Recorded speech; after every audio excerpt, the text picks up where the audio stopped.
Up on the boards, it is Rod. Feeding it ahead. Fuchs to the front of the net. Rolling. A big hit. Golyshev is going to get penalized as a high hit on Baltisberger, who was joining the rush. And Baltisberger still down. This was a late call. The referee's arm went up late. Russian bench jumped up, supporting the hit. But Baltisberger obviously took that high. It'll be interesting to see what the final call, if it's just going to be 2 or if it's going to be 5. Golyshev is the guilty party, heading to the penalty box as Baltisberger gets some attention. Baltisberger drives the net. That could be interference. Baltisberger not looking for the hit, didn't have the puck. The puck was close, but didn't have the puck. The timing might have been just perfect as the puck touched the stick. We'll see if it touches the stick here. Wow, that's awful close. I'm not sure if the puck was on a stick or not. When Golyshev comes across, Baltisberger leaning forward, and Golyshev, not a big guy, coming up underneath. Baltisberger was a key player for Guelph last year, averaging just under 23 minutes a game in average ice time as the coach John Fuchs looks on. Definitely some concern here with his young defenseman. We saw Rathgeb earlier jump up to the front of the net. This one, it's Baltisberger. Medical aid is being asked for from the trainers on the ice. Well, John, we're going to take some time here. I think wants more than what the referees are calling. But right now the concern is with regards to Phil Baltisberger.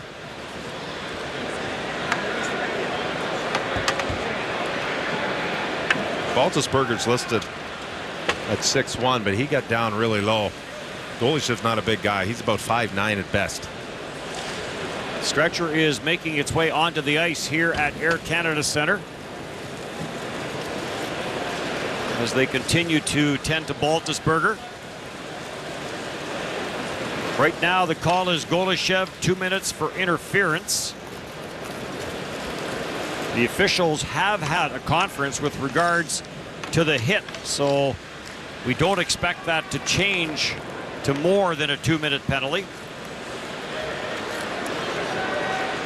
There's no question that there was head contact, but I don't really think that the head was the targeted position. The puck was, let's say, maybe a couple of feet away from Baltisberger before he got it, so interference, the right call. But because he was leaning over, the size discrepancy when Golyshev stepped in for the hit. Difficult not to hit a player's head when you're leaning forward, but unfortunately for Phil Baltisberger, he's still on the ice. Larry Bragan there, the coach of the Russian team, looking on, and now we look back at the Swiss bench as they have some concerns here for their fallen teammate.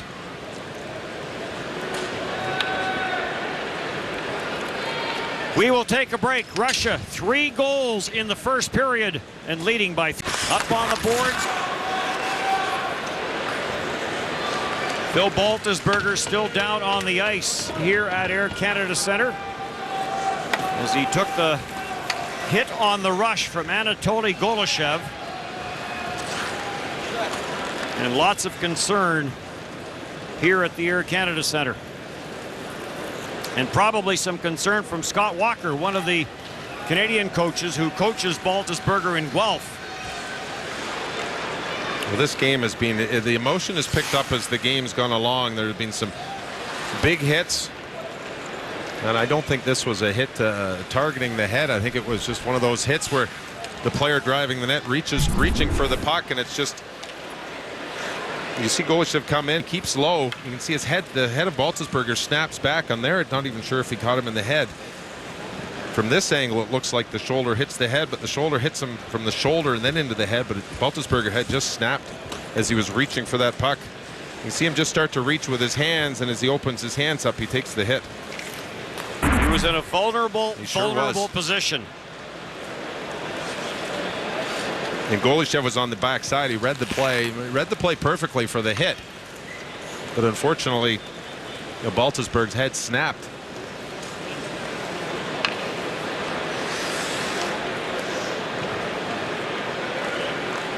Golyshev plays in the KHL. As we look at John Foose, the coach of Switzerland. We just came over to ask if we had the replay of it. We were looking through it. Lots of concern.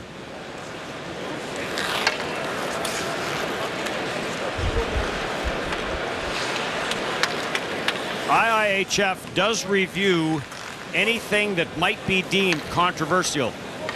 They've already had a couple of incidents that they have taken a very close look at in this tournament.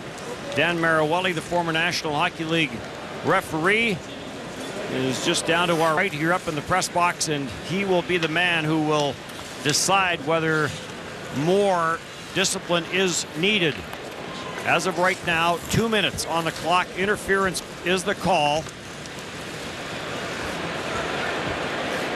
And I'll tell you that the timing was almost perfect on the hit. The puck was about 2 feet away, and it was so close. That's where the interference was called. I think if the puck had passed through, I'm not sure if interference would have been called, but before Baltisberger touches the puck, he hasn't touched it as of yet, so the interference is called. I think if it was the puck was 2 feet or 3 feet past him, I don't know if interference would have been called, because it was still, the puck was really still close enough that the hit could be made. But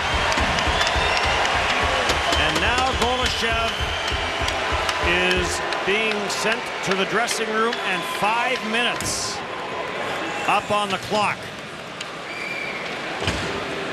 So somewhere along the lines, the officials have decided this is worth more than 2 minutes. And from a hockey standpoint, certainly an opportunity for Switzerland with the 5-minute major to get back on the game, but I'm not sure that the hockey aspect of this is concern number one right now.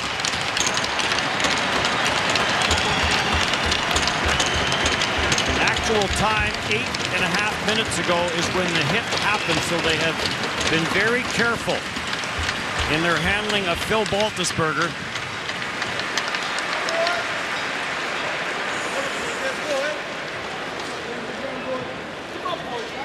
And a 5-minute power play coming up for Switzerland.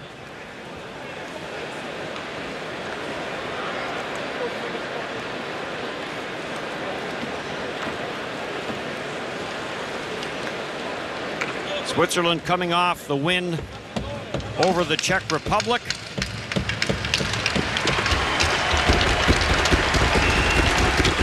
And a nice round of applause from the crowd here at Air Canada Centre. both benches as well, tapping their sticks in support of Phil Baltisberger. Sergei Tolchinsky has made his way to the penalty box. He will serve the major penalty.